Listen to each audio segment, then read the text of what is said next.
시청자 여러분 안녕하세요. 한밤의 기막힌 투자 주말 방송의 진행을 맡은 아나운서 정다영입니다. 저희 방송은요, 주식 잘 알려주는 동네 백수 오빠라는 코너로 진행되고 있는데요. 해외 증시 이슈와 파생 상품, 투자 전략뿐 아니라 히든 종목까지 드리는 방송이니까요. 끝까지 채널 고정해 주시기 바랍니다. 그럼 바로 오늘 방송 함께 하실 두 분 모셔봤는데요. 김정철 본부장님 그리고 관리 전문가님 만나 뵙도록 하겠습니다. 안녕하세요. 네, 안녕하십니까. 반갑습니다. 네, 안녕하세요. 반갑습니다. 안녕하세요. 이제 3월도 지나가고 꽃피는 4월이 다가옵니다. 3월 글로벌 증시에 대한 리뷰와 4월 증시에서 우리가 주목해야 할 포인트는 어떤 것들이 있을까요, 본부장님? 네, 일단 3월은 일단 AI로 열심히 달려왔다면 네. 4월 같은 경우 3월에 이제 중반 정도에 FOMC에서 뜻밖의 선물, 올해 금리 인하를 3번 할 수 있다. 네. 라는 뜻밖의 선물 때문에 결국 이제 주가가 조금 더 올라왔습니다. 올라왔는데 그럼 4월에는 어떤 것들이 있는지 한번 하나씩 한번 보도록 하겠습니다. 4월에는 중요한 포인트가 정말 많습니다. 여러분, 이 4월이 제가 봤을 때는 올해 증시의 거의 분수령이다. 거의 이렇게 좀 보고 있어요. 만약에 4월에 증시가 조금 더 올라준다면 5월에 조정장을 예상하고 있는데 그때 그렇게 큰 조정이 안 나올 가능성이 높고요. 만약에 4월에 좀 빠진다 싶으면 5월은 완전히 좀 세리메이가 되지 않을까 이런 생각을 좀 하고 있기 때문에 여러분 4월이 올해 주식 농사를 결정하는 그런 시기. 원래 4월이 이게 벼농사 하려면 그때 모내기 그 씨앗 준비하는 시기거든요. 똑같습니다. 이때 준비 잘해야 돼요. 그렇기 때문에 여러분들이 이 내용 한번 보시면 좋을 것 같습니다. 자, 4월 1일 날 먼저 이건 개인적인 취향입니다. 네. 개인적 취향인데 YG 엔터테인먼트 베이비몬스터가 데뷔합니다. 완전체로. 제가 제일 좋아하는 멤버가 빠져서 일단 활동을 하다가 네. 아 이렇게는 안 된다. 역시나 그분 빠지니까 베이비몬스터 별로 이슈가 안 됐어요. 근데 YG 엔터테인먼트 베이비몬스터가 데뷔를 하고요. 여기엔 써놓지 않았지만 4월 말 5월 초에 뉴진스가 컴백합니다. 뉴진스 제 최애 걸그룹 지금 거의 1, 2위 다투고 있는데 그 뉴진스가 4월 말 5월 초에 이제 복귀하는데 컴백하는데 그때는 지금 최근에 엔터주들이 다시 이제 수많은 조정을 거치고 지금 살짝 올라오고 있고 하이브가 제일 좀 강한 모습을 지금 보이고 있어요. 네. 여러분. 자, 그리고 5일에는 여러분 5일이요. 엄청난 이슈가 많이 몰려있는 날입니다. 그러니까 5일이 제일 중요하다. 4월은 일단 4월 5일이 중요하다. 네. 4월 5일이 무슨 날이에요? 4월 5일. 미국 실적. 신목일. 아, 네. 나무 심어야 되는 날. 네. 이게 나무를 안 심어보셨네. 자, 신목일이란 말이에요. 우리나라 신목일인데 사실 신목일 날, 이날 이제 미국 고용지표가 발표된 날이고, 그리고 심지어 삼성전자가 1분기 잠적 실적 발표한 날입니다. 1분기 삼성전자가 잠적 실적 발표 아침에 발표하고요. 저녁에 밤에 이제 미국의 고용지표 발표했기 때문에 5일이 가장 중요한 날이 아닌가 저는. 4월 달에서는 5일이 가장 여러분들이 포커스를 맞춰야 되고 또 미국 암학회가 4월 5일 날 개막하기 때문에 가장 중요한 일정이 다 모여있는 날이 바로 5일이다. 이렇게 보시면 좋을 것 같습니다. 자, 그리고 4월 10일 무슨 날이에요? 총선이요. 네, 쉬는 날이라고 그럴까 봐. 네. 쉬는 날 그랬으면 지금 방송 이거 NG 다시 해야 돼요. 왜냐면 엄청난 공격을 당할 겁니다. 아마. 쉬는 날 어떻게 4월 10일, 쉬는 날 아니죠. 4월 10일 바로 총선이 선거 투표한 날입니다. 여러분 꼭 투표를 꼭 하시기 바랍니다. 자, 투표를 꼭 하셔야지 그래 후회가 없어요. 그래서 여러분들 4월 10일 날 꼭 총선 투표해야 되는데 요때 이제 요 부근 전후에서 어떤 종목들이 움직일 거냐면 대선 테마주, 총선 테마주, 정치 관련주 이런 관련주들이 4월 초부터 이제 움직일 거예요. 그러니까 여러분들 이거 좀 보셔야 되는데 지금 현재 제 예상대로 제가 몇 달 전부터 얘기했잖아요. 여당이 거의 박살날 분위기다. 역시 지금 거의 여당이 거의 질이 멸렬할 분위기예요. 그래서 제가 봤을 때 한동훈 테마주 이렇게 하실 분들 지금 상당히 지금 고민 많으실 거예요. 지금 물리신 분들. 제가 그러니까 하지 말라 그랬잖아요. 그런 거. 그러니까 하지 말고 그냥 반도체 했었으면 그러면 수익 잘 났을 텐데 그런 걸 좀 여러분들이 좀 생각을 해보셨어야 되지 않았을까라는 생각을 좀 해보고요. 미국 이제 4월 5일하고 10일, 4월은 5일, 10일이 제일 중요하다. 10일은 우리가 총선일이지만 우리는 쉬지만 미국장에서 엄청난 것들이 발표됩니다. 그럼 11일 날 여러분 총선 결과와 함께 11일 날 우리나라 국내 증시에 미친 듯이 반영돼서 아마 4월 11일 날 엄청난 변동성을 보일 가능성이 높아요. 왜냐? 4월 10일 일단 총선 결과가 나오죠. 결과가 나오면 정책 관련주들이나 뭐 정치 테마주들이 막 움직일 거고, 그다음 미국이 이날 CPI를 발표합니다. 네. 그럼 11일 날 반영이 되겠죠? 네. 그리고 미국이 FOMC 의사록이 발표가 돼요. 12월을 돌려볼게요, 여러분. 12월에 파월 의장이 뭐라 그랬어요? 12월에 내년에 금리 뭐 인하할 거고 뭐 이렇게 좋은 멘트 열심히 했는데 1월 달에 의사록 보니까 거짓말이었죠. 예. 파월 의장이 헛소리 한 거였어요. 네. 예, 지 혼자 그냥 혼자 분위기 취해가지고 떠든 거였어요. 결국 그것 때문에 1월 달에 엄청난 조정이 오지 않았습니까? 그거 똑같아요. 3월 FOMC 회의에서 금리 인하 3번 얘기하고 우리 상당히 분위기 좋았는데 FOMC 의사록에서 만약에 그거를 부정한 내용들이 나온다. 그건 다시 증시 폭락이에요. 그 부분도 우리 여러분들이 그래서 4월은 5일하고 10일이 제일 중요하다. 그다음에 4월 전체가 비트코인 반감기입니다. 여러분 네. 비트코인 비싸서 못 사겠어요. 이런 사람들이 너무 많아요. 제 주변에. 예, 더 갑니다. 그럴 때. 그런 사람들이 많으면 더 가요. 비트코인은 불패예요. 비트코인은 무적입니다. 비트코인 신입니다. 이런 사람들이 많을수록 끝난 거예요. 끝났다고 보시면 돼요. 그러니까 지금 아직 제 주변 사람들은 항상 물어보더라고요. 비트코인 너무 늦었죠? 그럼 저 그런 사람들 보면서 생각해요. 늦지 않았구나. 아직. 자, 그리고 4월은 시적 발표 시즌이란 거, 시적 발표가 계속된다는 거 이렇게 좀 4월 증시 관전 포인트 이렇게 얘기 드렸습니다. 네, 4월이 올해 주식 농사를 결정하는 중요한 시기라고 많은 포인트를 짚어주셨는데요. 칼리 전문가님은 어떤 포인트를 짚어주실 건가요? 네, 저 역시도 똑같습니다. 가장 또 중요한 계절과 동시에 네. 지금 4월 시기를 지금 좀 볼 수가 있는데 사실상 이제 4월은 4월 말부터 해가지고 이제 다시금 또 빅테크들의 이제 미국 빅테크들의 이제 실적 발표가 이제 또 다시 나와주는 내용이기 때문에 네. 보통의 대부분 기대감과 그리고 이제 최근에 실적이나 내용들 자체가 워낙 또 좋았었기 때문에 거기에 대한 뭐 선반영이라든지 이런 부분들을 반영하면서 4월 증시 자체가 나쁘진 않을 가능성이 높다라는 거죠. 네. 그러니까 이미 지금 앞전에 사실상 이 3월 타이밍에 조금 더 큰 조정 자체가 좀 나와줬어야 되고 네. 일단 좀 눌림 이전에 이제 실적 발표 그리고 실적 발표 끝물부터 해가지고 단기적인 조정 자체가 좀 잘 나와줬어야 되는데 사실 그만한 조정 자체가 좀 잘 못 나와줬었던 거예요. 그래서 지금 딱 보시면 아시겠지만 다시금 고점 그리면서 계속 제가 요거 연초부터 해가지고 계속적으로 이 안에서 이 정도 수준으로 박스를 칠 것이다라는 얘기를 계속적으로 좀 강조를 드렸습니다. 네. 근데 이제 4월이 왔어요. 4월이 왔고 어느 정도 기대감이나 내용 자체를 지금 좀 놓고 본다라고 하면 일단 가장 큰 위협이 되는 거는 본부장님이 또 설명을 잘 해주셨기 때문에 일단 네. 우리가 일단 지금 현재 6월부터 금리 인하에 대한 기대감이 이제 좀 크게 생기고 있고요. 연내 네. 4번의 금리 인하에 대한 내용 자체가 있는데 정말 3월 기준으로 이제 4월 기준으로 이제 좀 FOMC에서 찬물을 끼얹는다. 그럼 6월 달에서 이제 만약에 시작을 못 한다라고 하면 연내 금리 인하가 사실상 정말 한 번이나 안 될 수도 있다라는 생각해요. 근데 사실 한 번 정도는 될 거라고 생각은 하는데 네.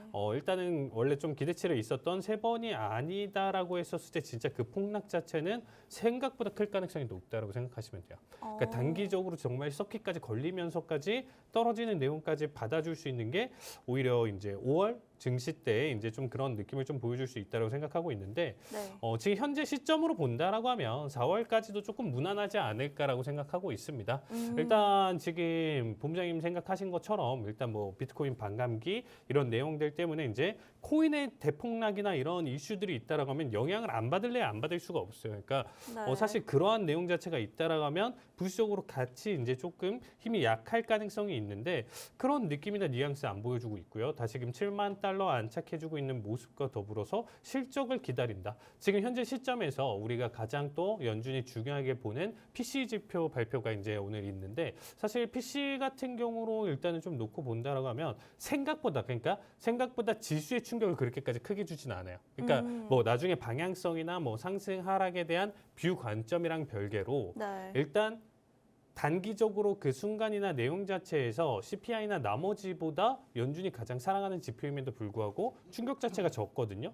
근데 이제 오늘 방송 녹화 당일인 금요일 날 네. 일단은 장이 멈춰 있습니다. 휴장이죠. 일단 네. 부활절로 휴장인데 그렇기 때문에 결국에는 이러한 충격을 지금 안 주고 이제 4월로 접근하는 이 시점에서 놓고 본다라고 했었을 때 일단 4월 초 본부장님 계속 강조하셨던 4월 초 기준 굉장히 좀 중요한 시점에서 4월 5일 날 이제 비농 지표가 5월의 방향성을 좀 결정할 가능성이 높아요. 그래서 이 비농 지표 데이터 자체가 왜 중요하냐면 이전이랑 조금 다르게 이번에 계속적으로 이제 좀 데이터 디펜던스가 계속 얘기가 좀 나와주고 있는 상황이에요. 조금 애매한 거죠. 그러니까 파월 의장은 지금 3번의 연내 금리 인하를 계속적으로 얘기를 해주고 있었지만 사실상 우리가 지금 최근 물가나 내용들을 본다라고 했었을 때 이거 진짜 잘못 금리 인하면 이거 좀 위험한 거 아니야? 라고 생각이 들 정도로 지금 조금 애매한 상황으로 바뀌었거든요. 그러니까 꾸준히 한 0.1%씩 조금 떨어지는 움직임이 제가 앞전에 한 2달 정도 좀 잘 보여줬다. 뭐 드라마틱한 하락도 바라는 것도 아니에요. 뭐 한번 보통 이제 잡아주고 이제 0.1씩 계속적으로 조금 눌러주는 추세였다라고 하면 상관은 없는데 다시금 좀 이게 오히려 반등하려는 움직임 자체가 좀 강하다라는 거죠.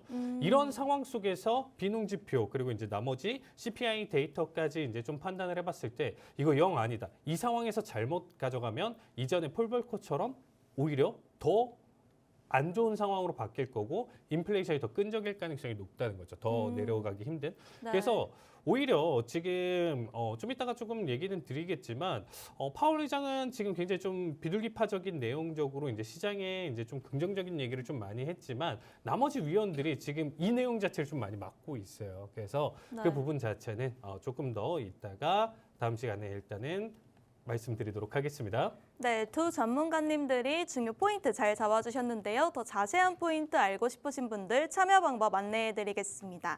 아래 하단 QR코드 보이실 텐데요. 스마트폰 기본 카메라 어플 실행하신 후 이 QR코드에 가져다 대기만 하시면 저희와 함께 하실 수 있고요. 문자 참여도 가능합니다. 샵 3989 내용의 주잘백 3글자 보내주시면요. 저희가 참여 링크 문자 답장으로 보내드리도록 하겠습니다.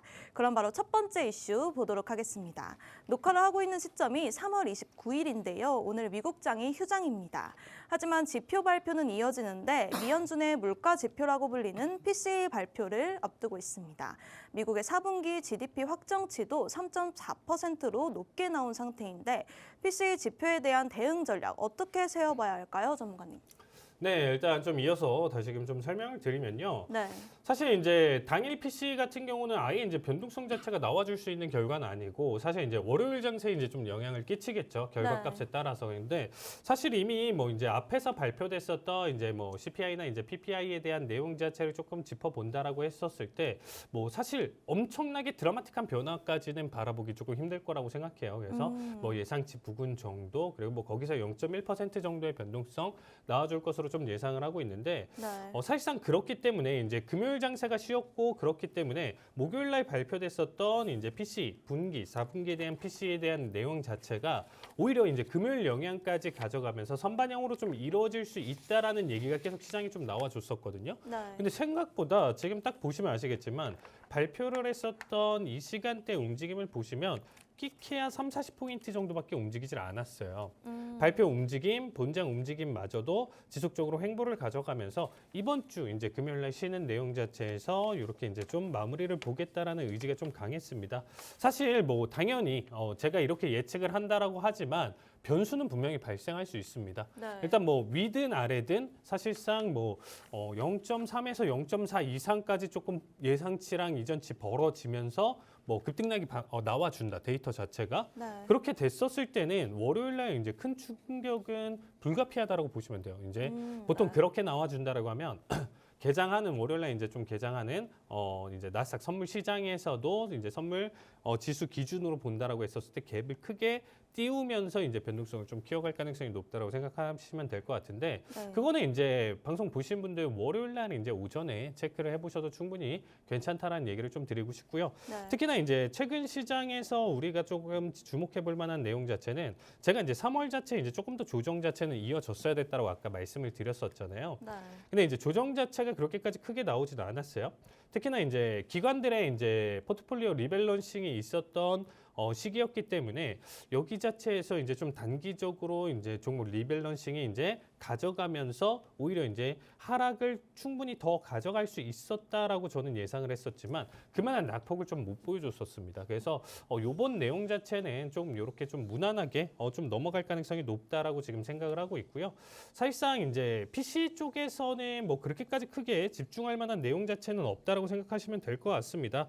그래서 지금 일단은 우리가 조금 살펴볼 만한 내용 자체 PPT 이제 보면서 이제 좀 얘기를 드리면 아까도 이제 좀 설명드렸었지만 파월 의장은 지금 연내 3번 충분히 이제 좀 가능하다라는 식으로 일단 계속적으로 시장에 긍정적인 얘기를 좀 가져갔었는데 지금 라파엘 보스틱 연은 총재가 사실상 이번에 비둘기파에서 좀 매파적인 내용 자체를 좀 전환을 했어요. 네. 연내 2차례 인하 전망에서 이번에 연내 한 차례 그러니까 1회로 이제 인하 전망으로 좀 바꿔준 상황입니다. 일단 확실히 추가적인 데이터를 봐야 하지만 현재 상태로서는 금리 인하를 해야 할 필요성을 지금 못 느낀다라는 얘기를 했어요. 그래서 이게 좀 월요일 장세 프리장 때 이제 좀 보셨던 분들은 아시겠지만 네. 그때 이제 좀 낙폭을 좀 크게 가져갔었던 내용 중에 하나였다라고 좀 보시면 될 것 같습니다. 일단 헤드라인 물가의 이제 좀 문제점을 발견하고 이제 경제는 기대보다 회복력 있고 활기차다. 이 내용 자체는 얘기를 했었지만 네. 현재 나머지 데이터나 내용 자체, 물가나 이런 부분들 자체가 사실상 좀 불안정하다. 그래서 양적 긴축 속도 조절에는 좀 찬성은 하지만 금리 인하에 대한 내용 자체에서 삼행 이거 조금 많다라는 내용 자체 좀 가져가면서 1회 정도. 그래서 파월과 조금 상반된 내용 자체를 지금 좀 가져가고 있다라고 좀 보시면 될 것 같습니다. 그리고 이제 굴스비 연은 총재 같은 경우는 여전히 이제 좀 비둘기적인 내용 자체를 좀 가져왔어요, 이번에. 그래서 연내 3회 금리 인하가 좀 적절하다라고 했었는데 첫 인하 시점은 신중해야 된다는 얘기를 좀 강조를 했습니다. 사실 근데 지난주에 이제 저희 방송에서 이제 본부장님이 얘기하셨던 것처럼 저 역시도 동의를 하는 게 결국에는 6월 달에 스타트를 못 가져간다라고 하면 결국에 3회는 힘들 것 같아요, 저도. 아무리 그래도 네. 6월 스타트를 못 끊는다라는 것 자체는 3회를 절대 못 가져갈 것 같고 오히려 2회도 애매할 것 같고 저는 1회로 넘어갈 것 같거든요. 그래서 첫 인하 시점 자체는 굉장히 신중해야 되는데 그 시기 자체를 6월 달을 놓치는 순간은 사실상 연내 1회 정도 수준으로 지켜봐야 되는 거고 거기에 따라서 시장의 뭐 어떻게 보면 가격 조정이나 이런 부분들은 불가피하다 이렇게 좀 생각해 주시면 좋을 것 같아요. 그리고 이제 월러 연준 이사인데 네. 확실히 이제 파월과 이제 다른 의견을 좀 피력을 해주셨다. 일단 작년만큼의 인플레이션 둔화가 지속될지 좀 미지수라는 얘기를 좀 가져갔고요.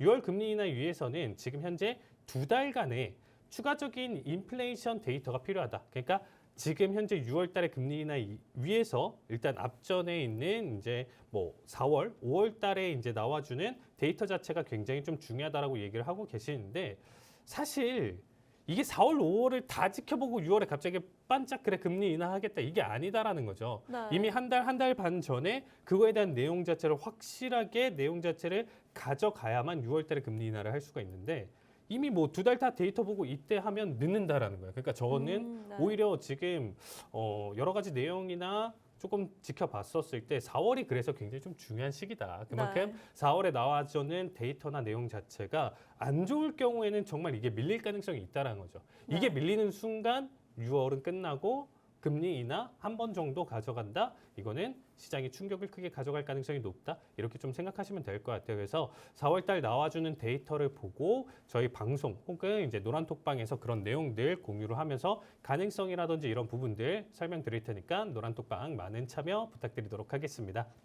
네, 4월 달이 굉장히 중요한 달이라고 정리해 주셨는데요. 이번에는 김정철 본부장님께 질문 드려보겠습니다. PC 물가지표 발표에 따른 국내 증시 대응 전략 어떻게 보고 계시나요? 최근에 달러화가 꺾이지 않고 있는데 영향이 좀 있을까요, 네, 본부장님? 일단 중요한 게 이게 그러니까 미 연준은 금리를 3번 인하하겠다고 했는데 네. 데이터는 그렇지 않아요. 데이터는 그렇게 나와 있지 않거든요. 네. 데이터는 미 연준한테 니네 금리 인하 세워 못할 걸? 이라고 나와 하는데 미 연준은 파월 의장만 이것도 파월 의장만일 수도 있어요. 네. 파월 의장만 혼자 그냥 이게 저는 이 보면서 무슨 생각하냐면 작년 12월에 재판이라고 저는 생각하거든요. 약간 그래서 작년 12월에 파월 의장이 연말에 산타 좀 돼야 되겠다는 생각으로 자기가 좀 산타가 되고 싶어가지고 네. 파월 의장이 좀 성향이 바뀌었어요. 옛날에는 파월 의장이 남들이 얘기하면 경청하고 자기 의견을 내기보다는 남들의 의견을 종합해서 얘기하고 근데 자기가 이제 좀 돋보이지 않으려고 하는데 파월 의장이 이제 연임을 했잖아요. 네. 그래서 이제 눈에 뵈는 게 없어요. 왜 어차피 다음에 연주장 못 하거든요. 네. 이게 끝이에요. 끝이기 때문에 제가 못하든 잘하든 어차피 그냥 임기는 보장돼 있거든요. 그러니까 이제 자기가 좀 주인공이 되고 싶은지 작년 12월에 그렇게 기대감을 줘놓고 1월에 이게 헛소리였다는 게 드러났고 3월달 FMC에서도 갑자기 기대감을 줬는데 전도표로 기대감 줬는데 과연 파월 의장이 과연 이 미연준이 과연 기대를 충족시켜 줄지 전 그게 문제인데 일단 3회가 금리나 3회가 되려면 PC 물가 지표가 안정화돼야 되는데 일단 코어 CPI입니다. PC 말고 CPI는 네. 2023년 6월부터 쭉 하락세가 와서 이제 괜찮아지나 했더니 1, 2월에 반등. 1, 2월에 다시 올라버렸어요. 그 다음에 임차료가 전월 대비 0.5% 상승했고 보험료도 이게 보험료가 좀 많이 올랐어요. 근데 이거 그래서 약간 계절적일 수 있다. 원래 보험료가 연초에 많이 해서 오르기 때문에 네. 그럼 보험료가 0.9% 올랐기 때문에 CPI가 좀 요게 좀 반영된 게 아니냐. CPI 좀 낮아질 거라고 보고 있지 않냐라고 하는데 일단 코어 PC 같은 경우는요. 1월 데이터가 전년 대비 2% 목표치로 거의 근접했습니다. 네. 2% 목표치 들어왔어요. 들어왔는데 저는 만약에 여기서 2%를 찍는다 그러면 금리 인하 가능성이 좀 더 올라간다. 근데 2%못 찍는다. 그러면 예상치 상회하거나 3개월 연속 전월 대비 상승폭이 확대 국면으로 간다면 금리 인하 기대감이 다시 꺾입니다. 그러면 1월 증시의 재판이 될 수 있다. 1월에 급락했던 그 분위기가 다시 또 나타날 수 있다. 그러면 이제 기대감으로 올랐다가 또 아니니까 이게 뭐냐면 저산이야. 저산 올라가자. 저산 올라갔어요. 다 올라갔는데 이 산이 아닌가 봐. 다시 내려가야 돼요. 지가 이런 상황이 올 수 있다는 사실 여러분들이 조금 좀 아셔야 될 것 같고 다음 장 보시면은 그냥 다 필요 없고요. 모든 데이터 수치에서 점점 내려가다가 지금 2024년 1월에 살짝 다 올라왔죠. 보시면은 살짝 올라왔습니다. 네. 요게 다시 꺾여야 되는 거예요. 이게 다시 꺾여야 되는데 중요한 거는 이제 여기서 고개를 딱 들고 있는 게 CPI인데 CPI 주거는 꺾이고 있단 말이에요. 네. 그래서 이 CPI 주거 꺾이는 부분에 대해서 우리가 조금 더 기대를 해보면 좋을 것 같고 그다음 이제 PC는 완만하게 지금 현재 살짝 돌아 나오고 있는데 저는 이게 이제 여기서 고점 받고 떨어져야지만이 금리 인하가 될 가능성이 아주 높다. 그래서 코어 PC 같은 경우가 2%대를 찍어줘야만이 6월 금리 인하 기대감을 계속 살릴 수 있다. 이렇게 좀 보고 있고요. 지금 달러 얘기를 하셨는데 다음 페이지 보시면은 미국 달러 인덱스입니다. 그러니까 미국 달러 인덱스는 이미 눈치챘어요. 얘네 약간 뻥카다. 네, 뻥카라고 하면 방송용어 아닐 수도 있으니까 제가 다른 말로 순화를 하면 블러핑이다. 근데 지금 블러핑이다 지금. 블러핑이다. 그러니까 미 달러 인덱스가 꺾이다가 네. 이 달러가 약세로 돌아섰다가 지금 다시 이거 블러핑이야. 다시 돌렸습니다.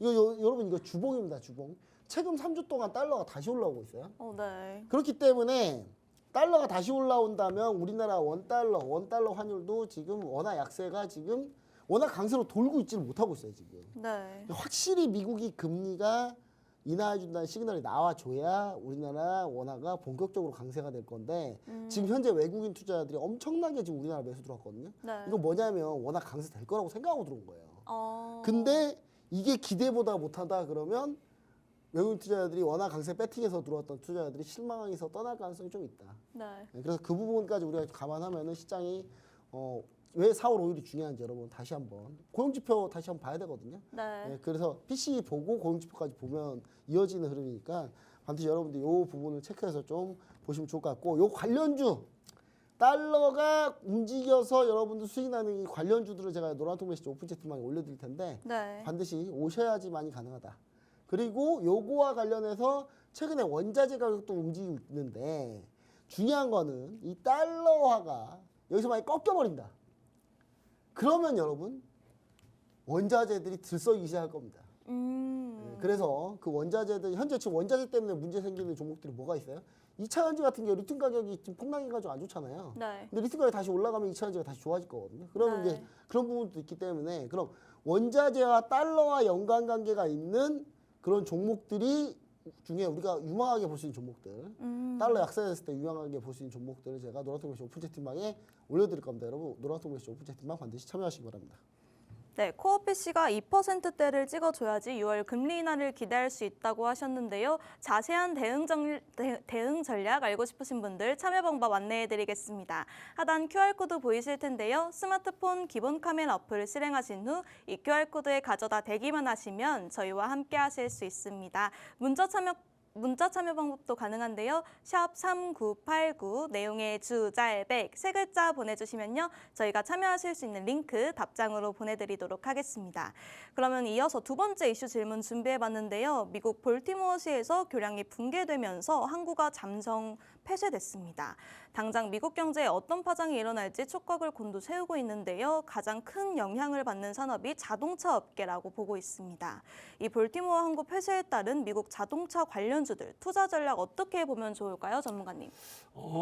사실 조정은 좀 다 받았다고 생각하고 있습니다. 그리고 네. 조금 일시적인 해프닝으로 좀 봐주시면 될 것 같아요. 어쨌든 네. 단기적인 뭐 공급망 쇼크라든지 이런 부분들, 이제 운항 차질로 인해서 이런 부분들은 좀 나와줄 수는 있지만 네. 이런 내용 자체를 지금 좀 가져가고 있는 기업 중에 자동차 기업 중에 이제 포드만 이제 여기에 대한 지금 조금 우려를 표하면서 일단은 얘기는 했었지만 오히려 주가 움직임이나 내용 자체를 지금 보시면 아시겠지만 오히려 이 내용 자체에서 상승 흐름 자체를 더 잘 보여주고 있는 상황이에요. 네. 그러니까 뭐 공급이 쇼크가 됐는데 그만큼 사실 기업적인 측면으로 본다라고 하면 그렇게까지 좋은 상황은 아니죠. 안 좋은 네. 상황 속에서 오히려 포드는 지금 상승 흐름 자체를 조금 더 크게 가져가고 있고 나머지 기업들은 이제 좀 번거로운 일일 뿐 뭐 이렇게 큰 문제가 되진 않는다 이런 얘기가 조금 나와준 상황입니다. 그래서 일단은 뭐 자동차 업계 기준으로 좀 본다라고 하면요, 요 내용보다는 전반적인 큰 그림으로 일단 조금 설명을 드려보도록 하겠습니다. 일단 자동차 비용 자체가 사실상 뭐 돈이 많으신 분들은 뭐 그냥 바로 현금 결제로 사신다던가 그냥 한 번에 살 수는 있겠지만 네. 대다수의 분들이 사실상 집 다음으로 가장 큰 돈이 들어가는 게 자동차잖아요. 네.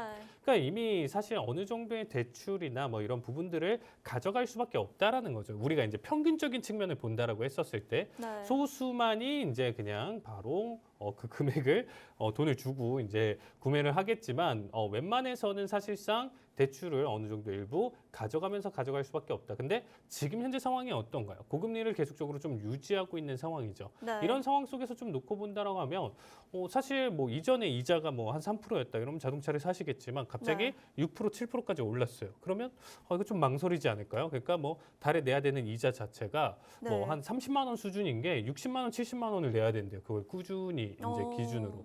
그렇게 생각하시면 이거 좀 부담되는데 그러면 뭐 자동차를 기존에 보유하신 분들도 내 거 그냥 조금 더 고쳐서 탈까? 혹은 뭐 한 1, 2년 있으면 또 더 좋은 차 나오겠지. 조금만 더 기다리자. 이러한 심리 자체가 더 강할 가능성이 있다라는 거죠. 그래서 최근에 이제 조금 놓고 본다라고 했었을 때 오히려 이제 이러한 분위기로 인해서 안 좋을 가능성은 있다라는 겁니다. 네. 그러니까 제 얘기는 이 고금리에 대한 지속성 그리고 어차피 금리를 인하를 한다라고 해도 네. 올해 금리 뭐 3번을 인하를 한다라고 하더라도 어느 정도 고금리에 대한 유지가 지속인 거고요. 네. 사실상 실질 금리 자체의 반영 자체가 어떻게 보면 6개월 뒤에 반영이 되기 때문에 실질적으로 이제 좀 반영이 된다라고 했었을 때 자동차 업계에서 사실상 이러한 고금리 압박은 어느 정도 계속적으로 스트레스를 받을 수밖에 없는 구조다 이렇게 생각하시면 될 것 같습니다.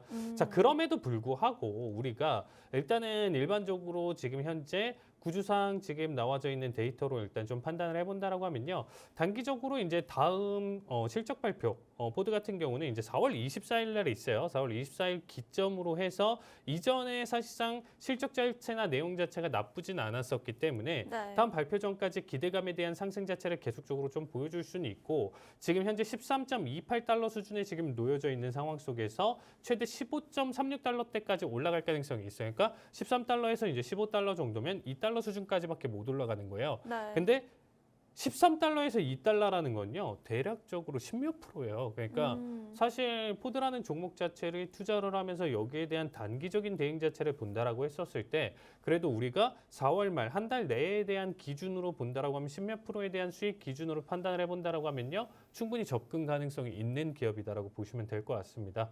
오히려 최근에 이제 전기차에 대한 내용 자체가 너무 안 좋다 보니까 거기에 따른 반사 수혜로 지금 조금 들어올릴 가능성이 있다라고 생각하시면 될 것 같아요. 그래서 오히려 전통차 업체들에 대한 지금 현재 그동안의 낙폭에 대한 지금 가격적인 반등 자체 타이밍을 조금 노릴 수 있고, 이거는 한 4월 말 정도까지, 다음 실적 발표 전까지 기준으로 해서 단기적인 투자로는 저는 굉장히 좀 메리트가 있다고 생각하고 있습니다. 그래서 네. 전통차 업체들 지금 현재 주가라든지 투자할 만한 기업들 같은 경우는요, 노란 톡방에 오픈해 드릴 거고요. 여기서 정말 괜찮은 기업은 히든 종목으로 노란 톡방에서 공개를 드릴 예정입니다. 네. 그리고 이제 그러면 반대적으로 일단은 좀 놓고 봤었을 때 우리가 이제 테슬라를 또 바라볼 수가 있는데요.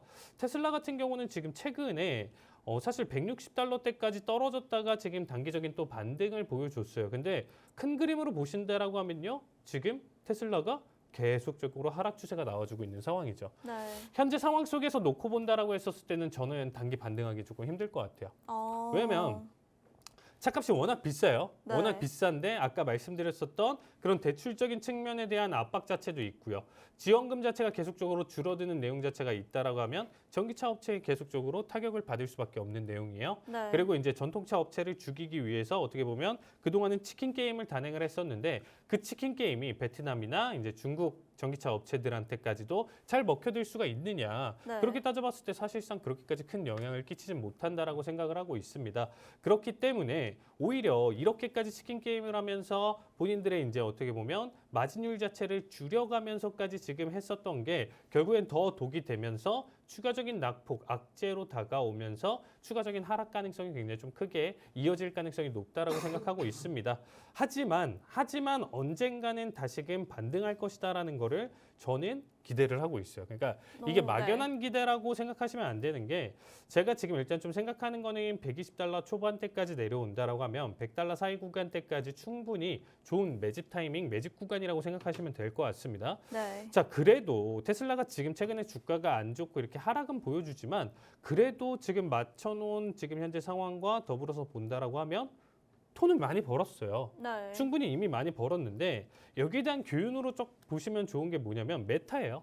메타 기업 딱 보시면 아시겠지만 상호명 바꾸면서 메타버스에 대한 내용 막 거기에다가 이제 투자를 크게 하겠다 이렇게 가져가면서 하다가 너무 시대에 어떻게 보면 좀 앞선 내용일 수 있는 이 네. 메타버스에 대한 접근으로 인해서, 그리고 이제 기업 내에 여러 가지 이제 오너 리스크도 있었고요. 내부자 리스크까지 있었기 때문에 그동안 낙폭을 굉장히 크게 보여줬어요. 저는 진짜 이러다가 메타가 이제 지워지지 않을까라고 생각할 정도로 네. 정말 매수는 낙폭을 보여줬었는데 최근에 주가 들어올린 거 보세요, 여러분. 최근에 주가 들어올린 거 이거 지금 거의 400달러 부근에서 80달러대까지 떨어졌다 500까지 한 번에 들어올린 거예요. 네. 그러니까 이미 지금 빅테크 기업들 같은 경우는 자본이나 내용 자체가 이미 충분히 받쳐져 있는 공룡 기업들이라는 거죠. 그러니까 이런 종목들에서 이제 큰 조정이 나왔다라는 것 자체는 결국에는 지금 저가에서 반발 매수세, 뭐 여기서 나와줄 수 있는 내용들 언젠가는 살아날 수 있다, 이런 기대감 자체가 충분히 반영될 가능성이 높습니다. 네. 제 생각에서는 일단은 지금은 테슬라에 대한 악재가 나와준다라고 하더라도 조만간 AI에 대한 완벽한 결합이 이어지는 전기차가 나와준다라고 하면 그거부터는 사실상 또 다른 해석이 나와줄 수가 있다라고 생각해요. 네. 그 부분부터가 다시금 전기차의 진정한 시작이라고 생각하고 있고요. 그 타이밍에 앞서서 다시금 주가는 고점을 갱신하는 강한 상승 슈팅을 보여줄 가능성이 있다. 하지만 지금 타이밍은 아니다. 그래서 이 가격 전략이나 내용 자체 궁금하신 분들은 노란톡방 참여하시면 좀 더 자세한 내용들 정리해서 보내드리도록 하겠습니다. 네, 테슬라는 단기 반등이 조금 힘들 것 같다고 하셨고 장기로 봤을 때는 그래도 가능성이 있다고 하셨습니다. 이번에는 본부장님께 질문 드릴 텐데요. 볼티모어의 한국 회사에도 불구하고 현대차, 기아는 큰 피해가 없는 것으로 예상하는 전문가들이 많습니다. 하지만 현대차, 기아의 주가는 고점에서 꺾이고 있는데 자동차와 자동차 부품 관련주들 영향을 어떻게 생각하시고 계신가요? 네, 일단 볼티모어 선박교랑 충돌 사고가 어떻게 있었냐면 이게 이제 우리나라하고 좀 관련이 있어요. 네. 왜 관련이 있냐면 이 배가 우리나라에서 만든 배예요. 네, 우리나라에 만든 배이기 때문에 3월 26일 날 새벽에 이제 동부 볼티모어 하면은 미국의 볼티모어는 어떤 동네인지 아십니까 혹시? 혹시 미국인 아니신가요? 한국 쪽이 아니신 걸로 알고 계시는데 근데 미국을 잘 모르시는데 네, 제가 볼티모어는 미국에서 살인 범죄율이 제일 높은 도시예요. 네, 그리고 가장 흉악 범죄가 많이 일어나는 도시거든요. 근데 물론 이유는 있습니다. 이제 슬럼화돼 있어요. 주변 바깥이 다 슬럼화돼 있고 네. 항도 원래 본항이 그 여기가 이제 쇠퇴하면서 이제 또 신항 쪽이 발달하고 약간 이런 상태고 네. 제조업이 왔는데 이 제조업에 사람들이 많아서 인구가 많이 모여 있지만 특히 자동차 산업이 발달한 곳이거든요. 네. 근데 그 외곽을 둘러싸고는 계속 흑인 마을들이 되게 많고 약간 여기가 범죄율이 좀 높은 데인데 그렇기 때문에 이제 볼티모어 사실 살기 쉽지 않은 동네예요. 네. 예, 여기 이제 존스 홉킨스 대학이 여기 있는데 네. 존스 홉킨스 대학 정도만 이 근처만 좀 괜찮고 나머지는 거의 좀 힘든 곳이기 때문에 우리나라 사람이 별로 없습니다. 많이 있진 않아요. 그리고 이제 현대차 기아가 이쪽에서 뭘 진행을 많이 안 하고 있습니다. 다행스럽게. 네. 그래서 이제 볼티모어 항 입구 시설이 전선에서 붕괴돼 버렸어요. 그 대형 컨테이너선이 교량에 부딪히는 바람에. 근데 요게 누구 잘못이냐 따져봤는데 이게 배가 문제가 좀 있다라는 얘기가 나오고 있어요. 지금. 그래서 그거 절반 정도 지금 어느 정도 좀 차지한다 이렇게 얘기하고 있는데 2024년 볼티모어 항으로 75만 대 자동차가 수출로 밖으로 나갔어요. 나간 게 다 막혀버린 거죠.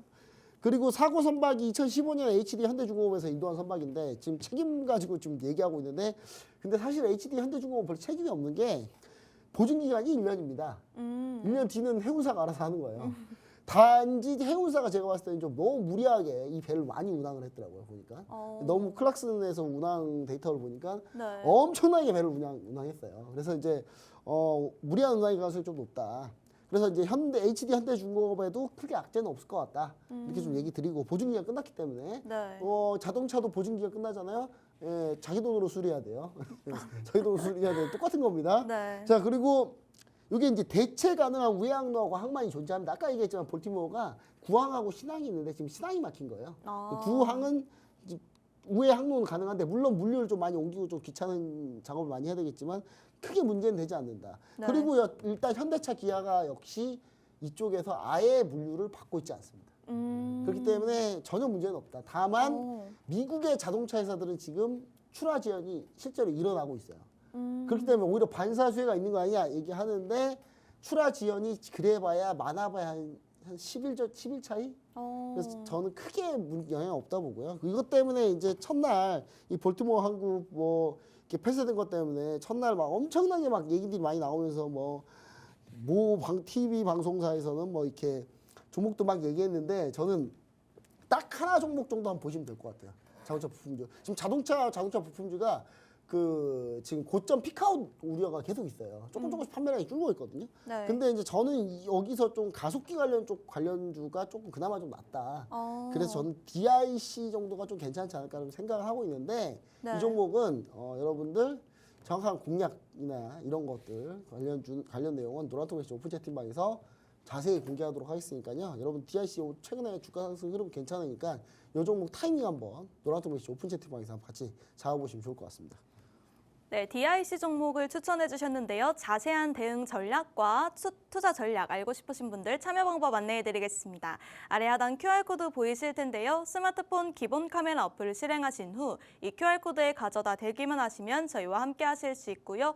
문자 참여 방법도 가능합니다. 샵 3989 내용의 주잘백 세 글자 보내주시면요. 저희가 참여할 수 있는 링크 문자 답장으로 보내드리도록 하겠습니다. 그러면 여러분들이 칼리 전문가님의 실전 매매가 너무 궁금하실 것 같아서 오늘도 하이라이트 영상 준비해봤으니까요. 지금 바로 한번 보고 오도록 하겠습니다. 자, 411자리값, 자, 매수 체결. 자, 411 기준으로 자, 79자리값 컷 그대로 보고요. 자, 요번에 못 가면 못 간다. 자, 생각하면서 지켜보는 자리. 자, 다시금 밴드 상단 그리고 좋은 자리값은 529자리값 청산 관점이에요. 그래서 아까 첫 자리값 일단은 잘 못 봤었던 이유 중에 하나가 여기였었고요. 자, 지금 기준으로는 자, 59자리값 1차. 자, 16,459 1차 청산. 최대한 바닥 자리값 잡았었기 때문에 지금 현재 기준으로는 50틱 정도가 1차 자리값으로 나올 것 같습니다. 터치 자 거의 다 왔습니다. 자 1청 자리값 50틱 구간이고요. 자 나쁘지 않죠. 자 53까지 자 2틱 남았습니다. 자 57 자 59 터치 자 1청 보실 분들 지금 봐주시고요. 자 밴드 상단까지 자 터치 나와줬습니다. 자 이제 여기 종가랑 움직임 자체가 찢으면서 넘어가줘야 돼요. 자 800짜리 값 지금 넘기는 자리 값 좀 필요하고요. 자 일단 마무리 보는 게 좋고요. 그 다음 캔들에서 눌림 자리 값을 그러면 버틸 수가 있습니다. 2초 1초 아 음봉 마감 조금 아쉽네요. 9자리 값 볼게요. 자 411자리 값 자 매수였기 때문에 자 40틱 확보 가져가겠습니다.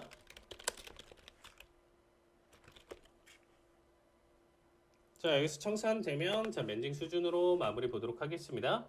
자 그렇기 때문에 자 마무리 본대라고 하면 여기서 끝내도록 하겠습니다. 아우 잡아주네요. 자 40틱 수익 자 축하드립니다. 자 71자리 값 매수 해결 자 59자리 값 컷 가져가 보도록 하겠습니다.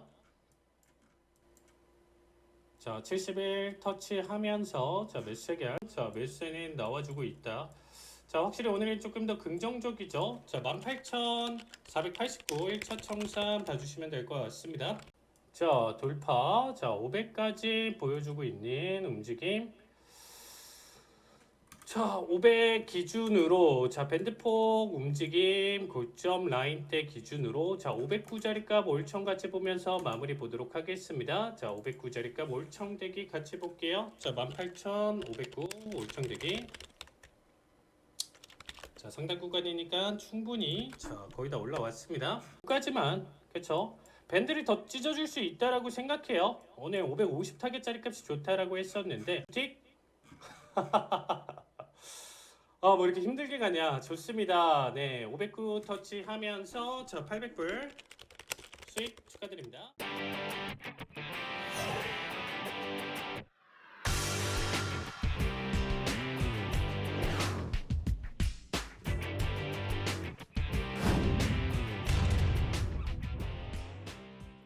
네, VCR 영상 잘 봤습니다. 그럼 해외 선물 상품별 투자 전략 세워보겠습니다.